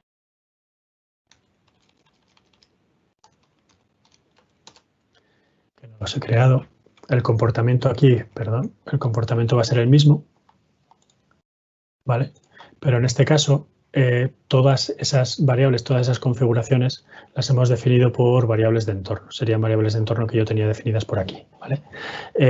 Si hago lo mismo que antes y me meto dentro de ese contenedor, ¿vale? Y hago un cd de config, ya no tengo la carpeta de config, ¿vale? Ya no tengo absolutamente nada que haga referencia a una carpeta de config ahí dentro, ¿vale? Simplemente hemos sido capaces de configurarlo desde un punto, desde unas variables de entorno en vez de unos ficheros físicos. Y la pregunta aquí es clara y es, ¿y cuál me interesa más? Y yo como desarrollador, ¿cuál uso? ¿Vale? Yo como desarrollador, ¿cuál uso? Pues en principio, la teoría es que desde mi punto de vista deberíamos favorecer el uso del volumen mount por encima de las variables de entorno. Y os explico por qué. La idea es que si utilizo variables de entorno, si yo cambio los config maps hasta que no hago un reinicio efectivo del pod, es decir, hasta que no mato el pod y lo vuelvo a arrancar, o hago esfuerzo que el deployment haga un cambio para que mate el pod y vuelva a arrancarlo otra vez, esas variables de entorno no van a tener efecto sobre la configuración de mi aplicación, ¿vale?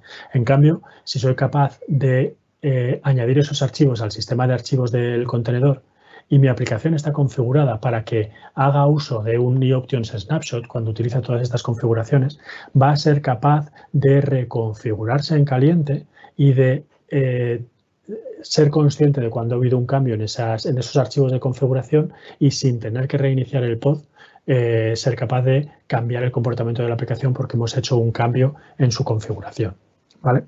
Esto digo que es la teoría porque hace días ya que voy detrás de todo esto y no consigo que funcione. Entonces, algo hay que ya pediré sopita seguro, porque algo hay que hace que no esté funcionando en estos momentos, ¿vale?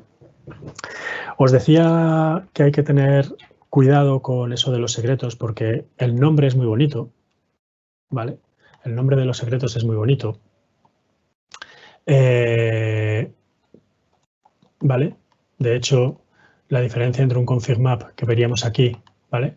Veis que yo tengo la clave app configuration, la tengo en texto claro, la puedo ver aquí, la podría guardar, la podría modificar sin ningún tipo de problemas. En un secreto, ese valor estaría encriptado. No, no está encriptado. Simplemente está codificado en base 64, ¿vale? Con lo cual, si utilizo una herramienta como esta, cualquiera que tenga acceso al secreto sería capaz de verlo, ¿vale? Entonces, me diréis, bueno, esto es un fallo de seguridad tremendo. Y sí, puede ser. De hecho, esta información se guarda en un sistema de almacenamiento de Kubernetes y esa información por defecto no está encriptada dentro del sistema de almacenamiento, ¿vale?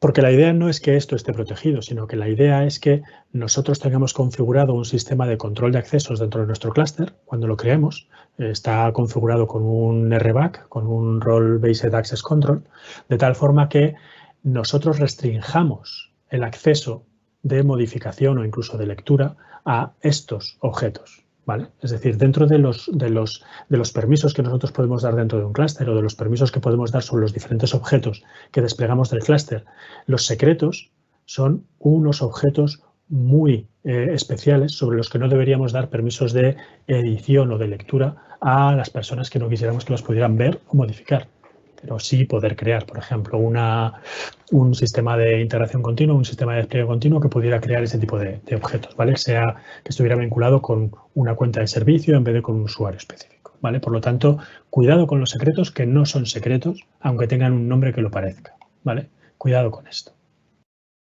Vale, y acabando ya, que son las y 35, me viene bien, nos quedaba una cosa de ver, única y exclusivamente aquí, estaba relacionada con el AD Pod Identity. Al final esto voy a pasar un poquito por encima porque tampoco he podido, no me ha dado tiempo, ya no me ha dado la vida para preparar, para montar el clúster y montar todo el chart de Helm para tener todo esto funcionando. Pero la idea es, os digo la idea y le vais a ver la utilidad enseguida. Al final la idea es que cuando yo despliego una aplicación que tiene que acceder a recursos de una nube, por ejemplo, a una nube de Azure, yo voy a tener que introducir en todo lo que son las configuraciones de todas esas aplicaciones un montón de claves, Client ID, Client Secret, cuál es el tenant, cuál es el ID de la suscripción, para poder acceder a todo ese tipo de recursos externos, ¿vale? Al final eso hace que tengan muchos secretos y tenga información realmente valiosa, que si se fuga de alguna manera o se sale del contexto del clúster o sale de la organización, me podría poner un compromiso desde el punto de vista de la utilización de recursos. Entonces, la idea de AD Pod Identity se basa en la idea de identidades manejadas dentro de Azure, que pueden ser tanto de sistema como de usuario, que son conceptos que se basan en el concepto de que yo pueda crear identidades sin tener acceso al propio directorio activo, al propio Azure Active Directory, sino que pueda tener usuarios, dijéramos, como recursos del propio Azure, que pueda incluir dentro de un determinado grupo de recursos y que automáticamente AD Pod Identity, a la hora de acceder a ese recurso, se encarga de obtener un token de acceso para poder hacer la petición directamente desde el clúster, ¿vale? Un poco la idea es que cuando yo utilizo AD Pod Identity, os voy a enseñar aquí la configuración, yo lo que me voy a basar es en una serie de CRDs, de Custom Resource Definition, ¿vale? Que hace, que introduce dentro del clúster la propia instalación del Azure Active Directory Pod Identity. Me crea unos manifiestos de tipo Azure Identity que yo puedo vincular. El type 0 es para la User Assigned Identity. Le voy a dar la ID del recurso, le voy a dar el Client ID de ese recurso de identidad. Y luego lo que voy a hacer es un Identity Binding, ¿vale? Que este es otro recurso que al final lo que me dice es, vale, yo voy a vincular esta Azure Identity, que es esta demo, con cualquier deployment o cualquier pod que tenga un selector específico, que sea este selector de aquí. Y al final, cuando estoy desplegando mi template de mi deployment, lo que le digo es que dentro de los labels voy a tener este AD Pod Binding y va a ser el mismo selector que tengo definido arriba. De tal forma que en el momento que tenga esto definido, los controladores de AD Pod Identity o los pods que crea dentro para hacer de controlador y la gestión del propio operador, lo que van a hacer es, en el momento que esta aplicación quiere acceder a este recurso, va a interceptar esa petición y va a permitir que haga previamente una llamada a un endpoint de obtención de un token de Azure de Azure Active Directory, para, una vez teniendo ese token, ser capaz de acceder de forma predeterminada a los recursos a los que tiene permiso, ¿vale? Y toda la configuración de acceso a los recursos la hago exactamente igual, mediante políticas de asignación de roles, pero en vez de a usuarios específicos o a service principals dentro de Azure, la haría a usuarios de identidad, a identidades manejadas tanto de usuario como de sistema, ¿vale? La ventaja es que si yo esto lo utilizara dentro de una aplicación, por ejemplo, para simplificar la obtención de configuraciones, ¿vale? Yo podría llegar a un escenario parecido a este, en el que yo tuviera una web que dentro del programa, ¿vale? Si estoy fuera del contexto de desarrollo, obtuviera la configuración adicional. Aquí lo único que tendría es dar cuál es el nombre del key vault sobre el que voy a obtener la configuración de todos los secretos de mi aplicación, y sin necesidad de que tuviera una configuración adicional de Client ID o de secretos, toda la configuración de esta aplicación directamente me vendría desde un key vault o desde una Azure App Configuration o desde cualquier recurso externo que tuviera en Azure y que tenga soporte para identidades manejadas, que cada vez son más, porque es un concepto muy, muy, muy potente, ¿vale? Entonces, quería terminar precisamente la charla hablando de AD Pod Identity porque sinceramente creo que es relacionado con los config maps y con los secretos creo que realmente si estamos desplegando en una nube, por ejemplo, en una AKS, en un clúster de Kubernetes manejado dentro de Azure, es una opción que cada vez va a tener más peso a la hora de configurar todas nuestras aplicaciones, ¿vale? Porque cada vez hay más servicios. Ahora tenemos el App Configuration que ha salido hace poco, App Configuration Service. Están empezando a ofrecer un servicio también basado en Consul. Hay muchas opciones de configuración, hay muchas opciones estándar fuera del mundo de Microsoft que cada vez están siendo más adoptadas y ofrecidas por la nube de Azure, y creo que estaría bien que como desarrolladores las empezáramos a conocer, porque creo que son un patrón que se va a hacer clarísimamente con el poder en el futuro a la hora de configurar nuestras aplicaciones. Y hasta aquí puedo leer. Un poco lo que me gustaría es, pues bueno, espero que os haya servido un poquito para recordar cosas, que os haya puesto un poquito ideas en la cabeza, y que sobre todo cuando estéis trabajando con vuestras aplicaciones y las vayáis a poner en producción, en un entorno en producción, o las vayáis a desplegar en un entorno de contenedores basado en Kubernetes, penséis en estas cositas. ¿Vale? Pues nada, Hugo, muchas gracias. No sé si alguno se ha quedado con alguna duda. Unai estaba preguntando algo, lo que pasa es que yo creo que él se ha quedado en la primera slide, la del título, que no sabía muy bien lo de ASP.NET Core y Kubernetes, de qué iba. Pero bueno, se la damos a él aparte otro día. Y nada, pues muchas gracias a todos por estar ahí. Lo de siempre, cualquiera que quiera dar una charla y demás es bienvenido. Animaros a dar charlas que oye, que tenemos toda la infraestructura puesta a vuestra disposición. Y nada, que paséis buen puente. ¿De acuerdo? Venga. Muy bien, que vaya muy bien. Un saludo a todos. Gracias por venir. Hasta luego. Un saludo a todos y muchas gracias, Hugo, por la participación. Ha estado súper bien la charla. Gracias a vosotros. Venga. Un abrazo a todos. Hasta luego.